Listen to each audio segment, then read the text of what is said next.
말씀.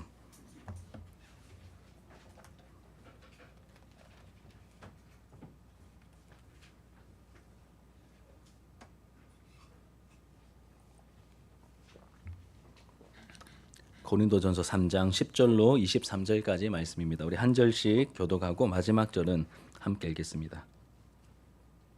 제가 10절을 먼저 읽겠습니다. 내게 주신 하나님의 은혜를 따라 네가 지혜로운 건축자와 같이 터를 닦아두매 다른 이가 그 위에 세우나 그러나 각각 어떻게 그 위에 세울까를 조심할지니라.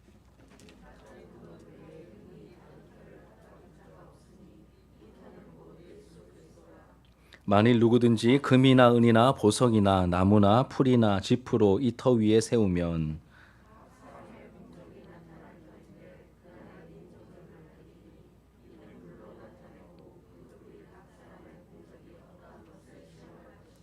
만일 누구든지 그 위에 세운 공적이 그대로 있으면 상을 받고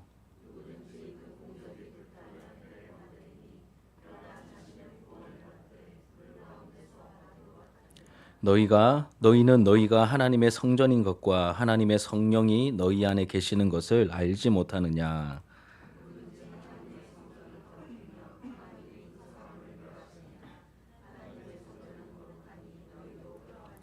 아무도 자신을 속이지 말라. 너희 중에 누구든지 이 세상에서 지혜 있는 줄로 생각하거든 어리석은 자가 되라. 그리하여야 지혜로운 자가 되리라.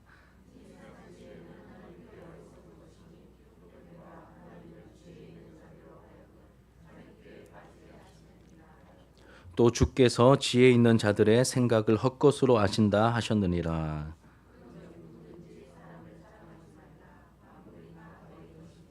바울이나 아볼로나 게바나 세계나 생명이나 사망이나 지금 것이나 장래 것이나 다 너희의 것이요 너희는 그리스도의 것이요 그리스도는 하나님의 것이니라. 아멘.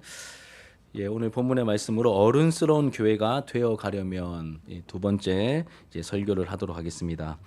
우리가 지난 3주 동안 진행했던 이제 새 생명 축제를 하나님 은혜 가운데 이제 잘 마쳤습니다. 그리고 우리가 금요일 저녁에 목장 모임 때 기도 제목과 함께 새 생명 축제가 좀 어땠는지 함께 좀 나누는 시간을 가졌었는데 대부분 나눔의 내용이 좀 비슷했었습니다. 이제 원래는 한 주 하던 거를 이제 3주 하니까 조금 부담스러웠다, 힘들었다는 내용과 함께 그래도 영혼을 섬기는 활동을 하다 보니 그리고 또 기도하며 또 이렇게 이제 새 가족들을 위한 이 시리즈 설교를 듣다 보니까 영적으로는 또 교회적으로 좋았던 부분이 많았다 이렇게 피드백을 해 주셨습니다. 총평하자면 좀 인간적으로 좀 아쉬운 부분이 있지만 힘든 부분이 있었지만 그럼에도 하나님께서 주신 귀한 열매가 있었음에 감사하면서 우리가 이 새생명 축제를 마칠 수 있었습니다. 이제 새생명 축제가 이렇게 잘 은혜 가운데 마쳤으니 이제 한 달 가까이 멈추었던 이제 고린도 전서 말씀을 이 강해를 다시 좀 이어가려고 합니다. 그럼 감이 좀 없으시죠, 그렇죠? 이제 한 달 쉬었다가 다시 고린도전서 돌아와서 감이 좀 없으실 텐데 혹시 제가 이제 한 달 전에 이제 마지막에 했던 이제 설교 제목 고린도전서 강해 설교 제목이 혹시 무엇인지 기억이 나십니까? 예, 오늘 제목에 힌트가 있죠, 그렇죠? 어른스러운 교회가 되어 가려면 이잖아요, 그렇죠? 그러면 제가 뭐 어떤 설교했을까요? 예, 어른스러운 교회가 되어 가려면 예, 1탄 설교를 했습니다. 고린도 교회는 여러분 기도도 많이 하고 신령한 은사도 많이 나타나는 이제 겉으로 볼 때는 성숙해 보이는 교회였습니다. 그래서 스스로 성숙하다고 생각했던 것 같습니다. 하지만 바울은 이 고린도 교회 성도들에게 뭐라고 말하죠? 너희는 아직 어린아이다. 육신에 속한 자이고 밥이 아니라 젖이나 아니면 이유식이나 먹어야 하는 그런 어린아이 같은 수준의 교회고 성도다라고 말했습니다. 바울이 이렇게 말했던 이유는 다른 것이 아니라 시기와 분쟁 때문이었습니다. 시기와 분쟁 때문이었죠.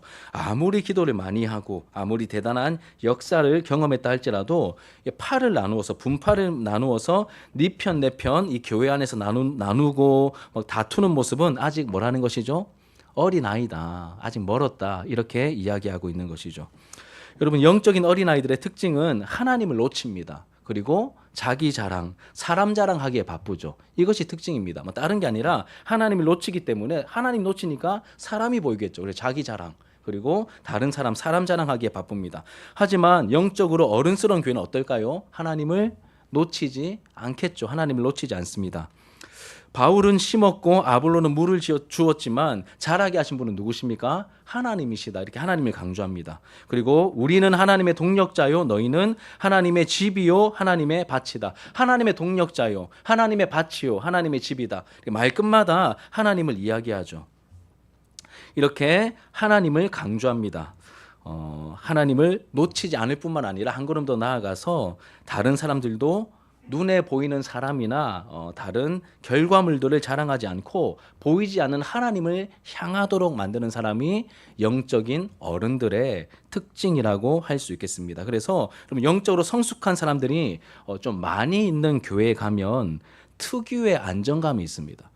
이 교회 사이즈를 떠나서 이렇게 영적인 성숙한 사람들이 많은 교회에 가면 특유의 안정감이 있습니다. 요란스럽지 않습니다. 안정감이 있고 요란스럽지 않죠. 하나님을 향하여 있고 하나님의 임재가 뭔가 다른 하나님을 향하여 있기 때문에 하나님의 임재에 대한 기대감이 그 공동체 안에 깃들어 있죠. 우리도 우리 자신의 어떠함이나 우리가 만들어낸 결과물에 막 흥에 취해 있고 도취되어 있는 것이 아니라 자라게 하시는 하나님, 역사하신 하나님, 회복의 은혜를 주셔서 여기까지 이끌어 주신 그 하나님을 우리가 향하여 있고 하나님의 은혜를 자랑하는 저와 여러분들의 모습이 되기를 예수님의 이름으로 축복합니다. 우리 교회가 여러분 지금도 나름 괜찮게 가고 있지만 영적 질서가 잡혀 있는 그런 어른스러운 교회가 더욱더 되어가기를 소망합니다. 오늘 함께 읽은 이 본문 말씀은 제가 지금까지 말씀드린 이러한 분위기에 연결되어 이어지고 있습니다. 여러분, 바울은 고린도 교회가 사람을 자랑하거나 의지하는 그 어린아이 같은 일을 속히 버리고 건강하고 성숙한 교회가 되기를 바라는 그 하나님의 마음을 담아서 계속해서 그 권면을 이어가고 있습니다. 오늘 이 3장 후반부 내용을 함께 살펴볼 텐데 3장 후반부의 내용은 크게 두 가지 내용으로 정리가 됩니다. 하나는 하나님께서 세우신 교회죠. 교회는 사람이 세운 게 아니라 하나님께서 세우셨습니다. 하나님께서 세우신 이 신적인 공동체인 이 교회의 특별함에 대해서 말합니다. 교회가 뭐가 특별한지 교회의 특별함에 대해서 말하고, 또 다른 하나는 이 고린도 교회 성도들이 구체적으로 이 어린아이 일을 버리고 영적으로 어른스러워지려면 구체적으로 어떤 행동들을 해야 되는지, 따라야 할 지침들에 대해서, 첫 번째는 교회의 특별함에 대해서, 두 번째는 어른스러워지기 위해서, 영적인 어른이 되기 위해서 어떻게 행동해야 되는지 크게 두 가지 내용으로 정리가 됩니다. 하나씩 살펴보도록 할게요. 첫 번째는 바울이 뭘 얘기했다고요? 교회의 특별함에 대해서 이야기합니다. 여러분, 교회의 특별함에 대해서 이 사도 바울이 말한 이유가 있겠죠. 왜 교회의 특별함을 이 타이밍에서 얘기한 걸까요? 어렵지 않습니다. 교회가 어떤 곳인지 제대로 알아야 헛된 행동을 버리고 바르게 행동할 수 있기 때문입니다. 그러니까 교회가 어떤 곳인지 놓치고 있는 거예요. 그러니 자꾸 엉뚱한 행동을 하고 있었거든요. 그럼 어떻게 되겠습니까? 교회가 어떤 곳인지 바르게 알면 지금 하고 있는 잘못된 행동을 버리고 바른 행동을 취할 수 있겠죠. 그래서 이 교회의 특별함에 대해서 이야기합니다. 그럼 우리가 사실 일상생활에서도 어느 곳에 가든지 간에 따라야 할 규칙과 룰이 있잖아요. 규칙과 룰이 있습니다. 학교에 가면 학교 안에서 따라야 할 규칙과 룰이 있고, 여러분들 직장에 가시면 직장 안에서 따라야 할 규칙과 룰이 있습니다. 이렇게 특정한 곳에 가면 따라야 할 그곳만의 특별한 규칙과 룰이 있죠.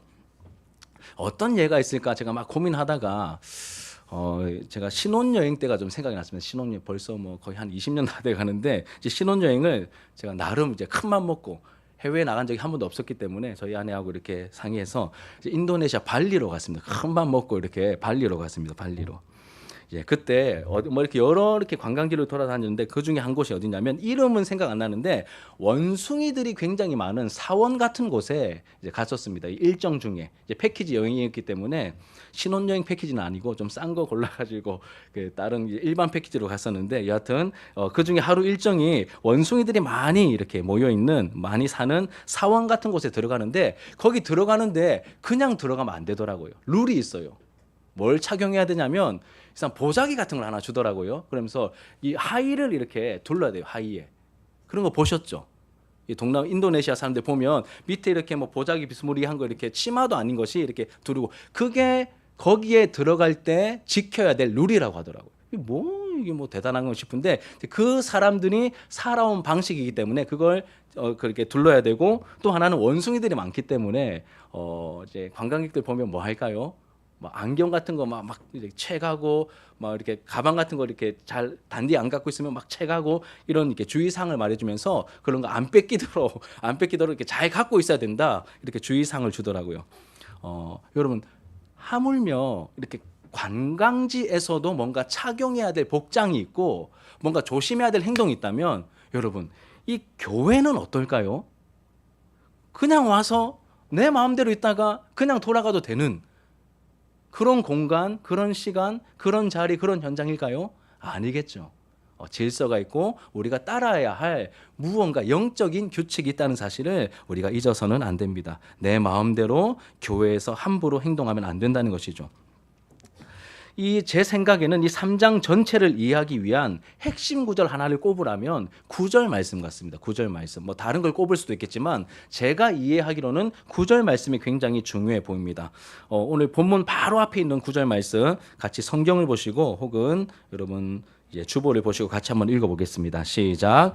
우리는 하나님의 동력자들이요 너희는 하나님의 밭이요 하나님의 집이니라. 아멘. 우리는 하나님의 동력자들이요 너희는 하나님의 밭이요 하나님의 집이니라라고 말합니다. 약간 좀 생뚱맞은 좀 뜬금없는 말씀처럼 보이지만 우리가 하나씩 좀 살펴보겠습니다. 여기서 우리는 누구를 말하는 걸까요? 우리는 바울을 비롯한 교회의 리더들을 말하는 거겠죠. 교회의 리더들을 말하는 겁니다. 바울과 함께 최측근에서 활동했던 그러한 사람들일 수도 있고 아니면 지금 1장에서부터 계속 언급된 이름들이 있죠. 누가 있습니까? 바울파, 아볼로파, 게바파 이렇게 막 기라성 같은 그런 하나님의 사람들일 수도 있습니다. 정확하게 누구인지 우리가 알 수는 없지만 초대교회 당시 복음을 전파하며 교회를 세웠던 그 사도들과 굵직한 리더들 이들이 하나님의 동력자들입니다. 이들은 씨를 뿌리거나 물을 주면서 자라게 하시는 그 하나님의 일을 돕는 하나님의 일꾼들이었고 하나님의 동력자들이었죠. 뭐 어렵지 않습니다. 우리는 누구라고요? 교회 리더들, 사도들과 교회 리더들입니다. 그리고 또 이어지는 너희는이 나오는데 너희는은 누구일까요? 너희는은 누군지 분명하죠. 그렇죠? 누구일까요? 이 고린도전서라는 편지를 받은 고린도 교회 성도들이겠죠. 고린도 교회 성도들입니다. 이들에 대해서 말하기를 뭐라고 말합니까? 너희는 하나님의 밭이요 하나님의 집이라고 말합니다. 우리는이라고 말해놓고 우리는 하나님의 동력자다. 그리고 너희는 하나님의 밭이고 하나님의 집이다라고 말합니다. 하나씩 생각해 볼게요. 하나님의 밭이라고 말하죠. 밭은 뭐 하는 곳입니까? 뭐 심고 뭐 하고 뭐라 하시는데 잘 안 들립니다. 뭐 다 합치면 뭐가 될까요? 일하는 곳이 하나님의 집입니다. 여러분 집은 뭐 하는 곳이죠? 거주하는 곳이죠. 다 합치면 거주하는 곳입니다. 그럼 저희 집에 오시면 누가 있을까요? 저희 집에 많이들 와보셨죠? 저희 집에 오시면 누가 있을까요? 어렵습니까? 제가 있겠죠. 그렇죠? 그리고 저희 가족들이 있을 겁니다. 예. 오늘 등록한 다은이네 집에 가면 아까 M코 아파트만 적고 몇 동 몇 호인지 안 알려줘 가지고 제가 알려달라고 했는데 다은이네 집에 가면 누가 있을까요? 다은이가 있고 다은이네 가족이 있겠죠. 여러분 고린도 교회는 너희는이라고 말한 고린도 교회는 뭐라고 하셨습니까? 누구의 집이라고요? 하나님의 집이래요. 그러면 고린도 교회는 하나님의 집이라면 고린도 교회는 누가 계실까요? 하나님이 임재해 계시는 곳이겠죠. 임재해 계시는 현장입니다. 그럼 정리합시다. 교회는 하나님의 밭이요 하나님의 집이라고 했습니다. 하나님이 일하시는 현장이고 하나님이 계시는 현장이 바로 교회입니다. 그러니 여러분 사람을 자랑하며 사람이 뭐 한 것처럼 사람의 업적을 자랑하며 하나님을 놓치고 있던 이 고린도 교회 성도들에게 교회가 어떤 곳인지 다시 말해주는 거예요. 야 너희들 자꾸 막 누구파 얘기하고 사람 자랑하고 있는데 사람을 향하고 있는데 교회는 너희는 하나님의 밭이고 하나님의 집이야. 하나님이 지금도 너희와 함께하고 계셔. 놓치고 있었지. 하나님 함께하고 계셔. 하나님이 지금도 일하고 계셔. 너희 안에서. 이렇게 말하고 있는 것입니다. 그럼 하나님의 바치고 하나님의 집이니 누가 책임지실까요? 하나님께서 책임지시겠죠. 하나님이 계신 교회입니다. 그리고 뿐만 아니라 이 집은, 하나님의 집인 이 집은 어디 위에 세워집니까, 여러분? 예수 그리스도라는 터 위에 세워지며 다른 터 위에 세워지는 교회는 말도 안 되는 소리다. 바울이 이렇게 또 이어서 말하고 있습니다. 10절과 11절 같이 한번 읽어볼게요. 10절과 11절 시작. 내게 주신 하나님의 은혜를 따라 내가 지혜로운 건축자와 같이 터를 닦아두매 다른 이가 그 위에 세우나 그러나 각각 어떻게 그 위에 세울까를 조심할지니라. 이 닦아둔 것 외에 능히 다른 터를 닦아둘 자가 없으니 이 터는 곧 예수 그리스도라. 아멘. 말이 조금 어려울 수 있는데 그냥 핵심을 말하면 이렇습니다. 여러분, 모든 교회는 예수 그리스도라는 터 위에 세워진다는 겁니다. 예수 그리스도가 아닌 다른 터 위에 세워진 교회는 진짜 교회일까요? 아니라는 것이죠. 예수 그리스도라는 이 터, 우리가 아까 불렀던 찬송처럼 예수 그리스도라는 반석 위에 세워진 교회다. 이 하나님의 집이 바로 교회다. 이렇게 말하고 있습니다. 예수 그리스도라는 터 위에 세워졌기 때문에 음부의 권세가 이기지 못하는 겁니다. 그 터 자체가 예수님이시기 때문에 음부의 권세가 이길 수 없는 것이죠. 그리고 예수 그리스도라는 이 반석, 이 터 위에 교회가 세워지는데 그 이후에 터 닦았으면 뭐 해야 될까요? 건축 자재 가지고 건물을 세워야 되겠죠. 이 건축하는 과정에서 사용되는 재료들도 중요합니다. 그래서 그 말을 하고 있습니다. 계속해서 6가지 재료가 언급됩니다. 우리 12절 말씀, 우리 성경을 보시고 12절 말씀 같이 한번 읽겠습니다. 시작. 만일 누구든지 금이나 은이나 보석이나 나무나 풀이나 지프로 이 터 위에 세우면 6가지 재료가 나오죠. 딱 나누어집니다. 앞에 3개, 뒤에 3개. 앞에 뭐가 나왔습니까? 금, 은, 보석. 뭐 좀 생기면 좋겠는데, 그렇죠? 금, 은, 보석. 그리고 뒤에 뭐가 나옵니까? 나무, 풀, 지프로 나옵니다. 이 2가지로 딱 나누어지죠, 그렇죠? 그러면 그 기준이 뭘까요? 앞에 거는 비싸고 뒤에 거는 나무 풀 집이니까 싸고, 이렇게 딱 이제 딱 그냥 직관적으로 보면 앞에 건 비싸고 뒤에 거는 싸고 이렇게 되는데 그게 아닙니다. 이게 잘 읽어보시면 뒤에 뭐가 나오죠? 불이 나옵니다. 불이 나옵니다. 그러면 다시 보는 거예요. 그 나눠진 기준이 비싸고 싸고가 아니라 뭘까요? 앞에 거는 불에 견디는 것, 뒤에는 불을 견디지 못하는 것, 이렇게 우리가 나누어진다는 것을 알게 됩니다. 여러분, 개인적으로 보면 신앙의 집을 우리가 짓고 있는 과정이고 또 공동체적으로 보면 교회가 세워지는 과정을 생각해 볼 수 있습니다. 중요한 것은 집을 짓고 난 다음에 때가 되면 불로 각 사람의 공적을 그 결과물을 시험하는, 테스트하는 때가 있다는 겁니다. 마치 집을 지으면, 여러분, 건물을 지으면 뭐 합니까? 준공검사 받지 않습니까? 준공검사 받듯이 이 불로서 테스트하는 때가, 그러한 타이밍이 있다라고 바울이 예를 들고 있습니다.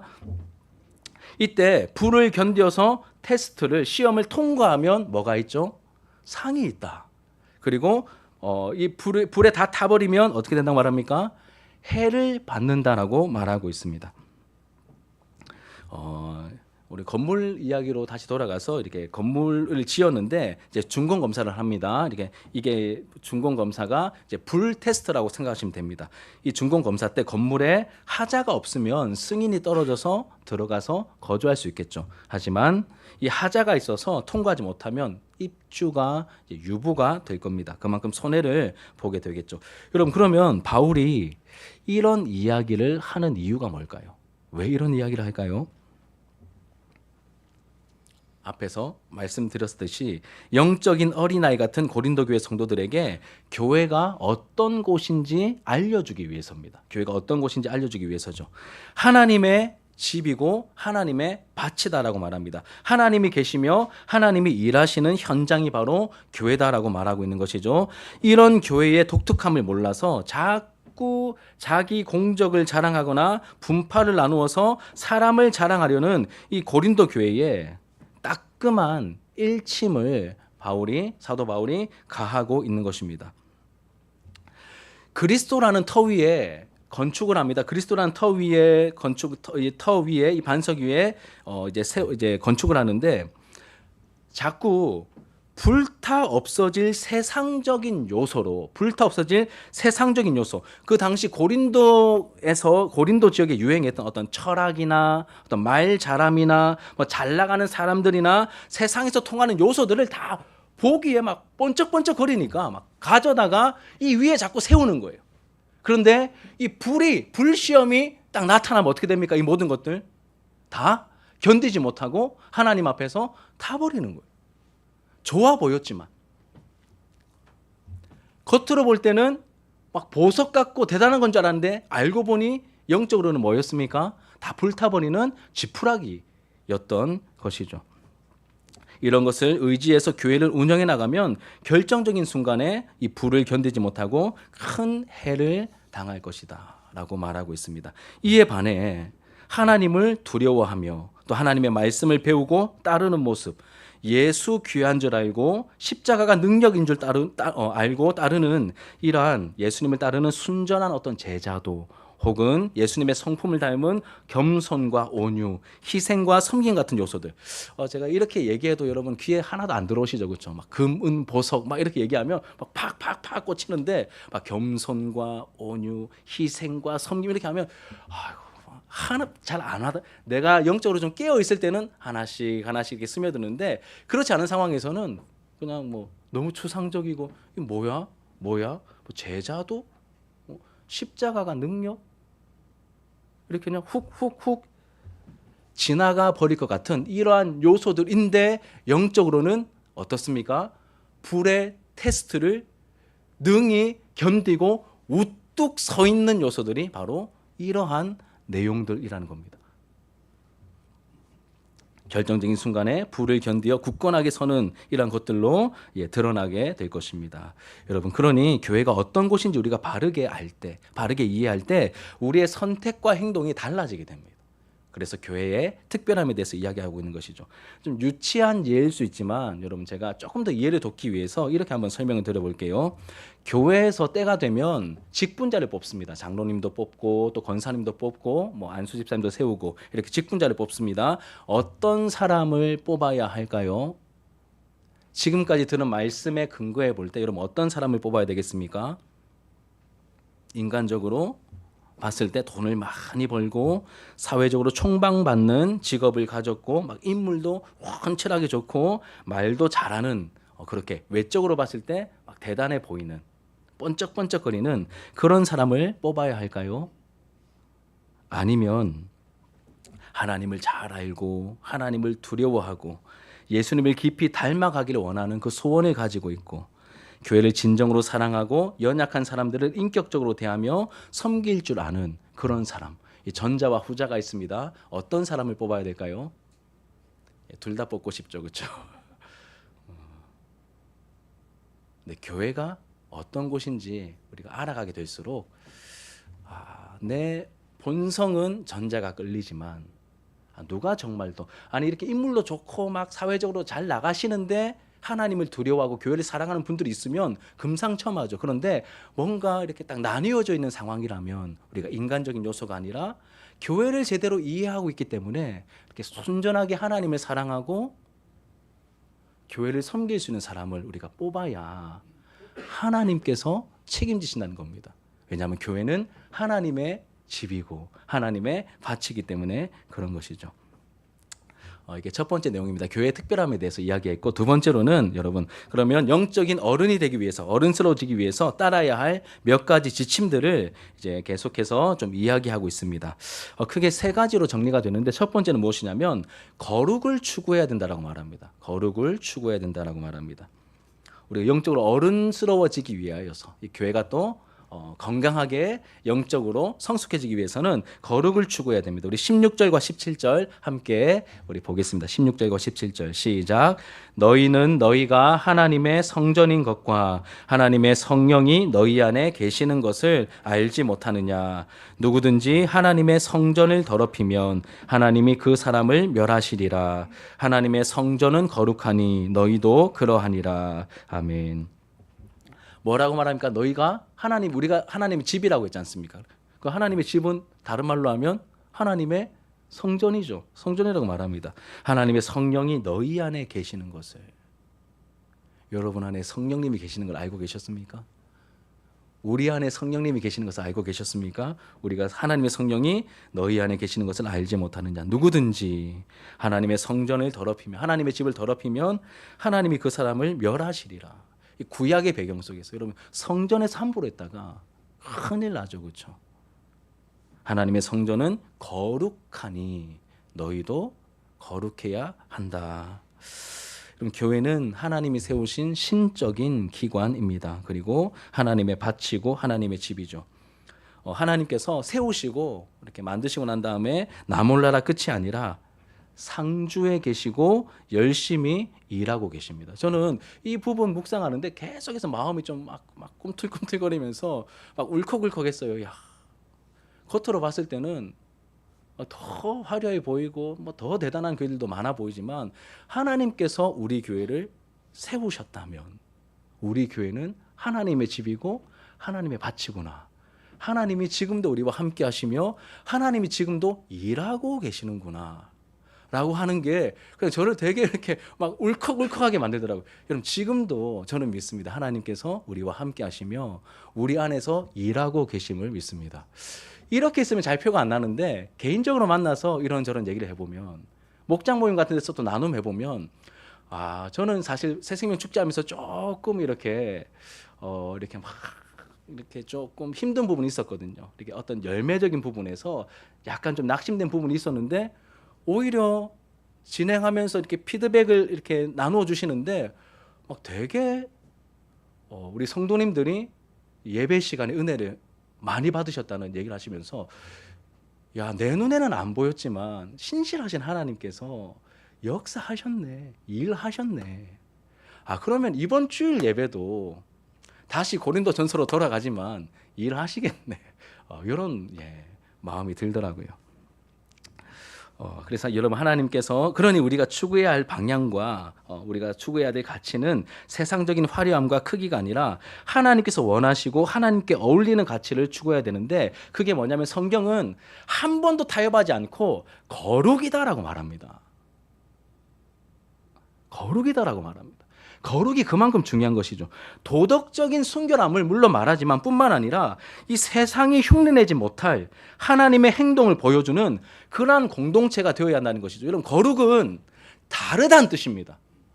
구별되어 있고 다르다는 뜻입니다. 그러니까 세상은 크기와 사이즈와 어떤 막 힘을 최고의 가치로 삼는다면 하나님은 거룩하세요. 무슨 말이냐면 그것과 다르다는 겁니다. 작은 걸 보세요. 본질을 보십니다. 결과가 아닌 과정을 보십니다. 중심을 보십니다.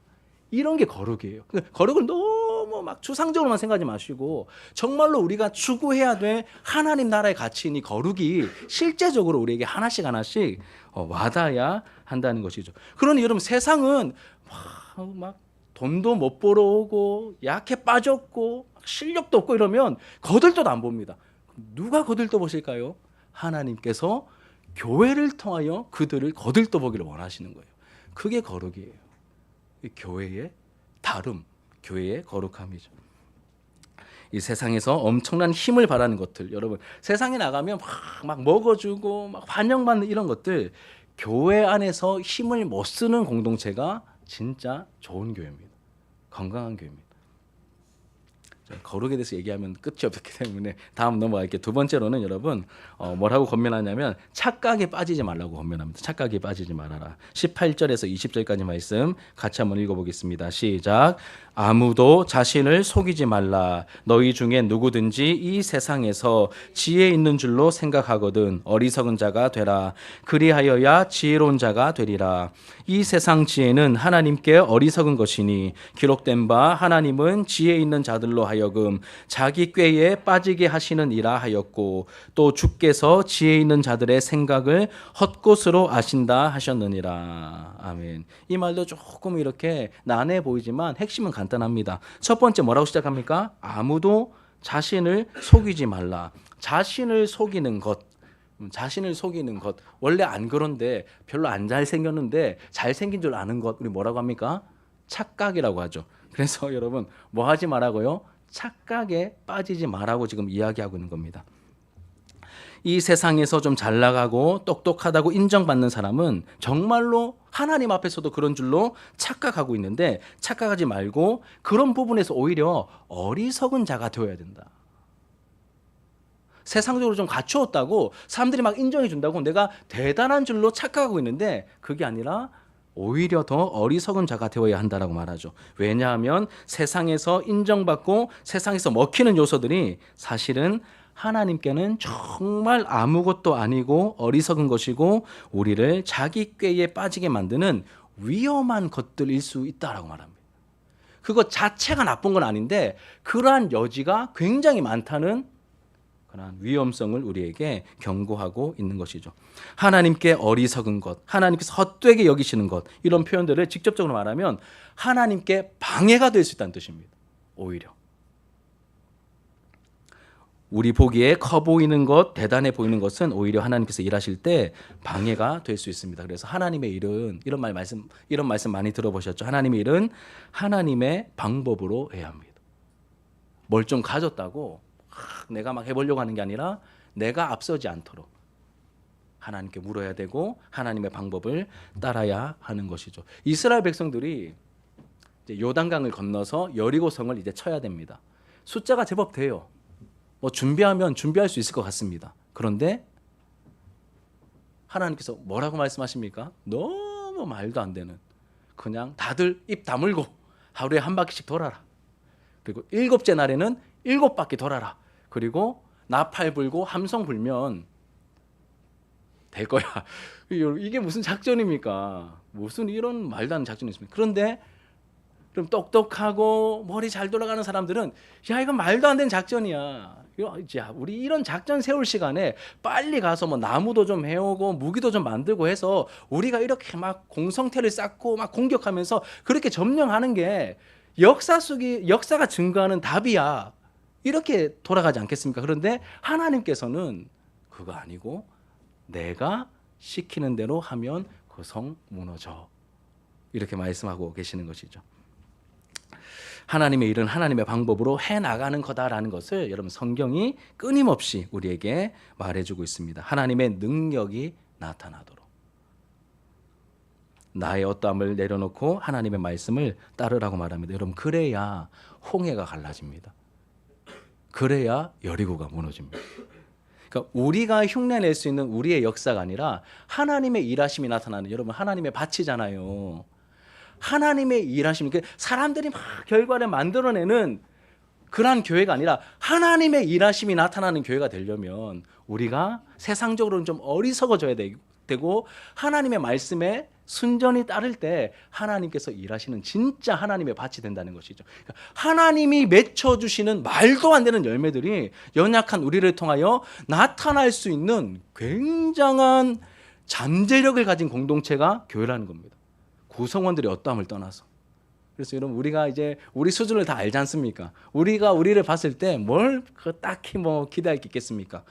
그럼에도 불구하고 우리가 기대할 수 있는 것은 누구 때문이죠? 우리를 통하여 일하시는 하나님 때문이죠. 세 번째는 여러분 사람을 자랑하지 말라고 하십니다. 우리 21절 말씀 같이 읽겠습니다. 시작. 그런즉 누구든지 사람을 자랑하지 말라. 만물이 다 너희 것임이라. 그런즉 누구든지 사람을 자랑하지 말라.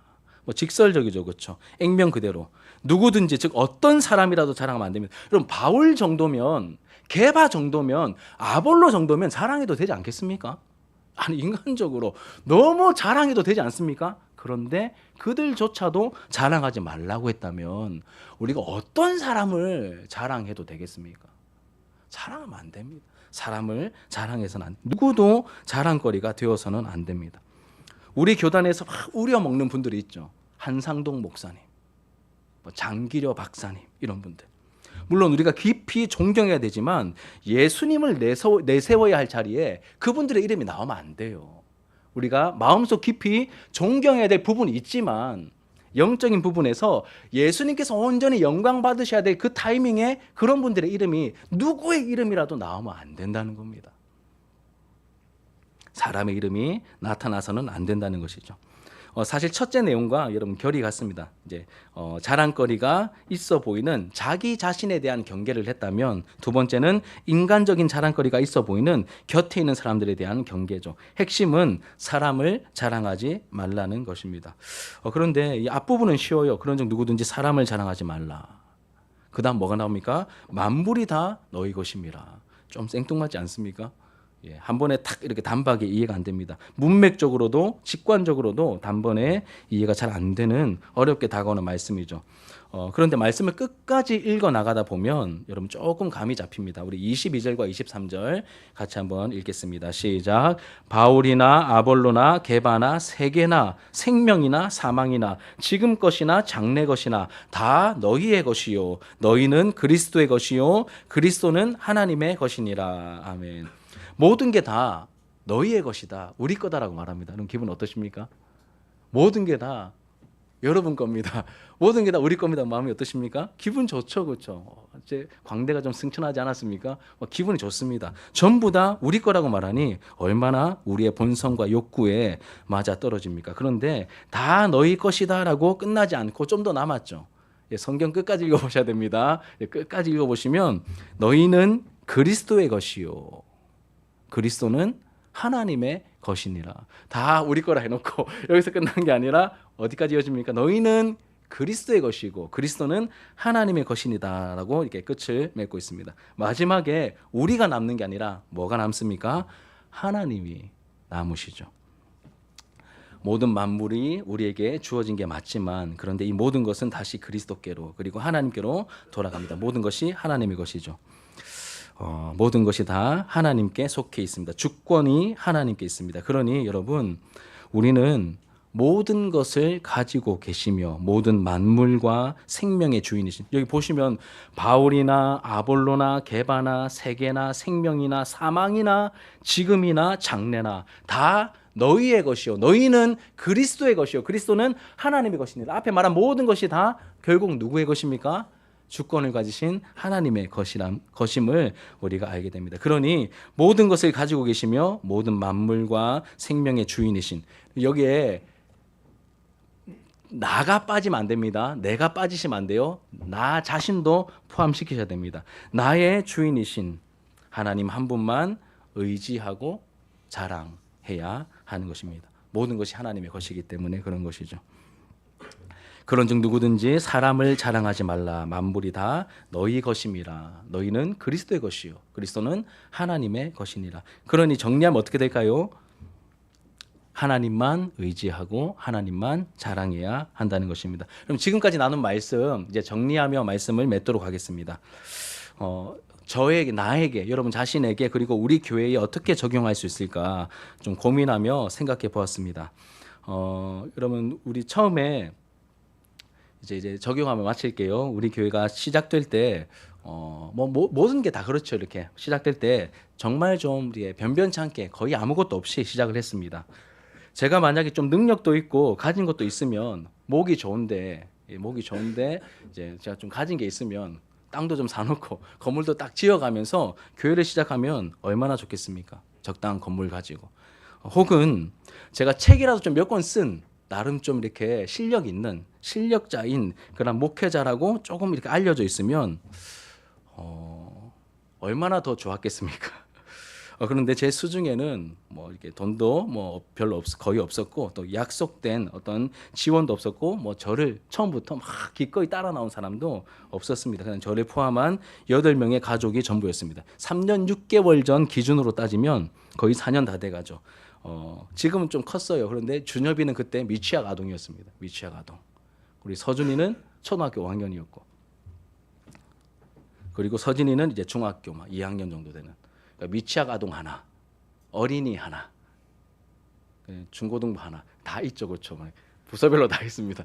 그리고 이제 우리 어른 이렇게 어른 2분 하고, 그다음에 이제 일반 성인 3명, 서하람 집사님, 서남지 사모처 이렇게 해가지고 8명이서 시작했습니다. 막 우여곡절 끝에 이 공간을 얻었습니다. 이 공간을 세팅하고 대예배 때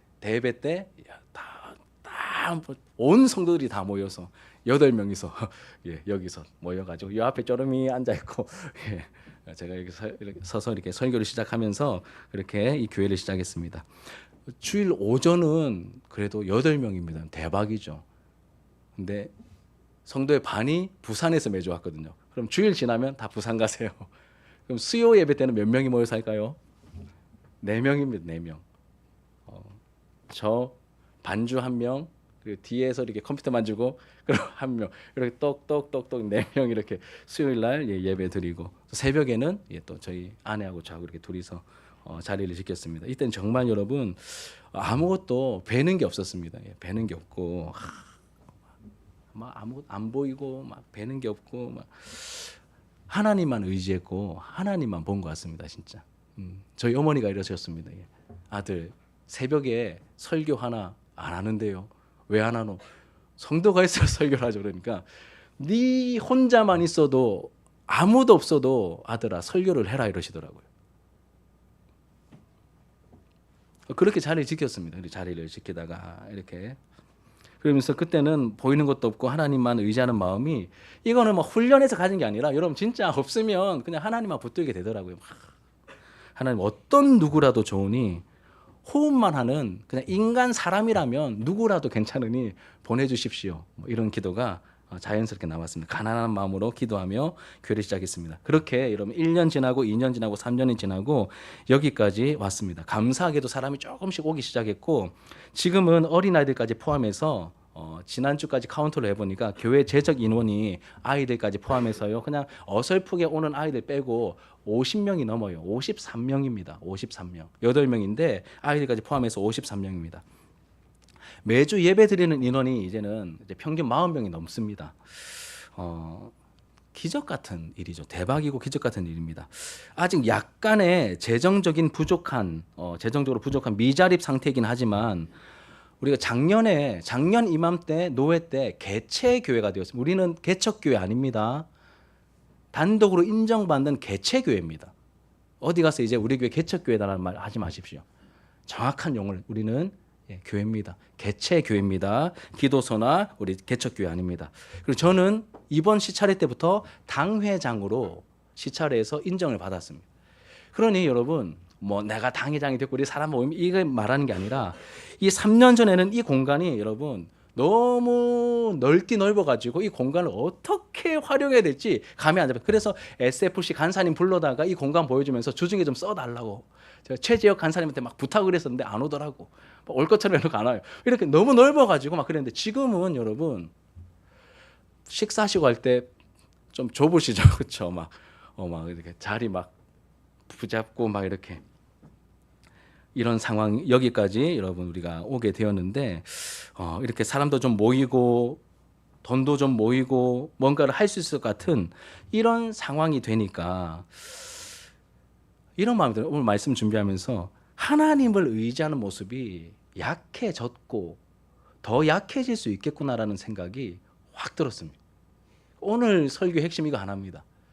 그럼 교회는 하나님의 밭이고 하나님의 집이고 하나님께 집중되어야 되고 하나님께 붙들린 바 되어 있어야 할 그런 특별한 공동체인데, 교회에 뭐가 조금씩 생기기 시작하면, 물론 하나님이 주신 은혜인데 우리가 이 교회의 특별함을 놓쳐버리면 하나님을 놓치게 되고 우리가 엉뚱한 길로 갈 수 있다는 겁니다.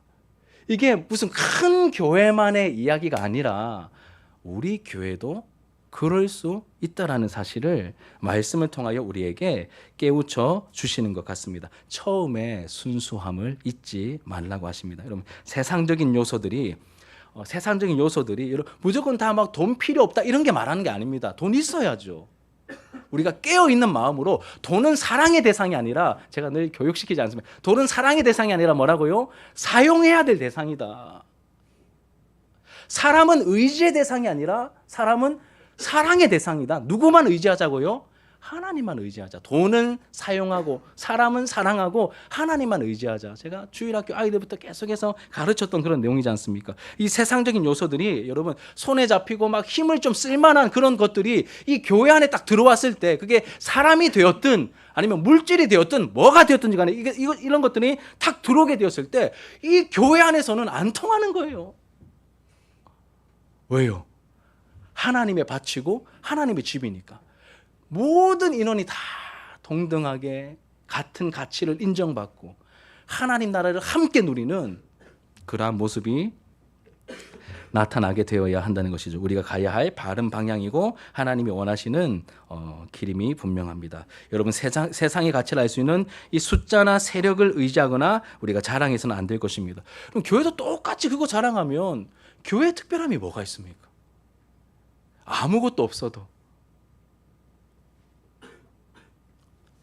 하나님이 계시면, 연약한 나를 붙들고 계시고 일하고 계신다면 그게 교회의 영광이지 않겠습니까? 근데 교회가 자꾸 세상을 닮아가니 냄새가 나고 지탄을 받고 그렇게 되는 것 같습니다. 우리를 책임지시고 회복시키시는 하나님의 은혜를 자랑하고 교회의 머리가 되시면, 여러분 대박입니다. 교회 머리가 예수님이신데 또 가장 밑바닥 터도 예수님이시래요. 처음부터 끝까지 다 예수로 가득 차야 할 공동체가 바로 교회입니다. 이 예수 그리스도의 놀라우심을 자랑하고 우리와 지금도 함께 하시며 선한 길로 인도하시는 그 성령님의 함께 하심을 자랑하는 우리 교회가 되어야 할 것입니다. 여러분, 혹시 우리가 좀 하나님을 놓치고 있었다면 하나님께서 오늘 말씀을 통하여 이렇게 우리에게 말씀하시는 것 같습니다. 나 여기 있다. 왜 자꾸 나 놓치냐, 섭섭하게. 나 여기 있다.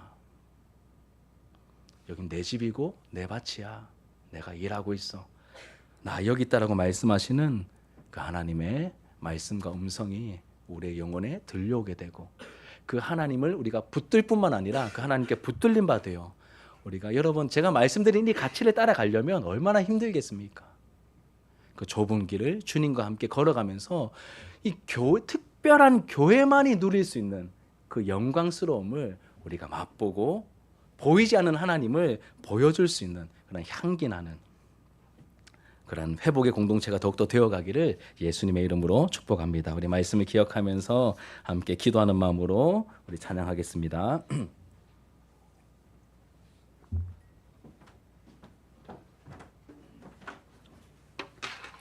우리 교회라는 찬양인데 우리 가사가 너무 아름답습니다. 우리 가사를 묵상하면서 함께 찬양하겠습니다.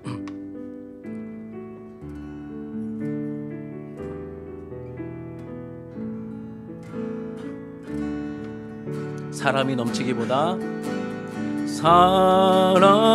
사람이 넘치기보다 사랑이 넘치는 교회, 섬김을 원하기보다 섬김의 기쁨 알아가는 교회, 세상이 주목하기보다 주님이 주목하는 교회, 화려한 겉모습보다 중심이 주를 향한 교회, 주님이 피로 사신, 주님이 피로 사신 아름다운 교회 서로 사랑함으로 하나 되는 교회 주님이 머리 되신 거룩한 교회 우리 함께 만들어 가요. 내 작은 생각보다도 내 작은 생각보다도 됨에 소중함하는 교회 세상에 알려지기보다 서로가 서로를 깊이 아는 교회 주님이 피로 사신 아름다운 교회 서로 사랑함으로 하나 되는 교회 주님이 머리 되신 거룩한 교회 우리 함께 만들어 가요. 주님이 피로 사신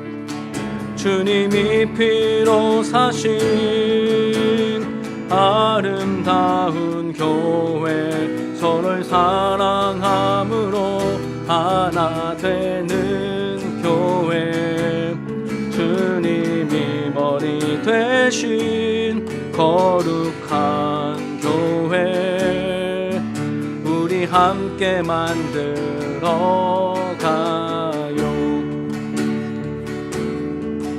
뜻하신 그곳에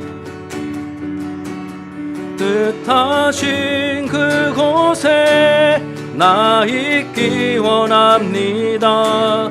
이끄시는 대로 순종하며 살리니 연약한 내 영혼 통하여 일하소서. 주님 나라와 그 뜻을 위하여 뜻하신 그곳에 나 있기 원합니다.